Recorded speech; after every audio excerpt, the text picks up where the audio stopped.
গৰুকেইটা মানে ৰাস্তা কাণত মানে পথাৰত বান্ধি থোৱা আছিলে। সিহঁতি দুদিনমান মোক লগো কৰিছে, চাই চুটি থাকে।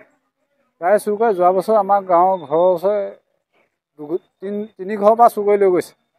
আৰু ইহঁত কিজনে তেওঁলোক কিজনে বহুতখিনি চুৰ কৰি আছে আৰু নিও আছে আগে পিছে।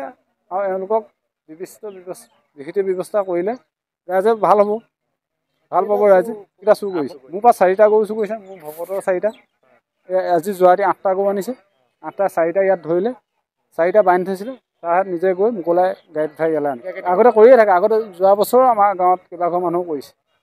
সিহঁতি চলিয়ে আছে, সিহঁতি কৰিয়ে থাকে কাম। এই পুলিচে গৈ পিনি পালেগৈ, তেহে আনি পিনি পুলিচে গৈ পিনি আকৌ তাতো গৈ পিনি গৰু 4টা বান্ধি থোৱা গৰু 4টা আনি পিনি উঠাই পিনি তাৰপৰা এয়া এতিয়া নমাই আছে। সিহঁতে প্ৰায় আপোনাৰ 1.5 বছৰ 2 বছৰমানৰ পৰা সেইটো কাৰ্যতে আছে।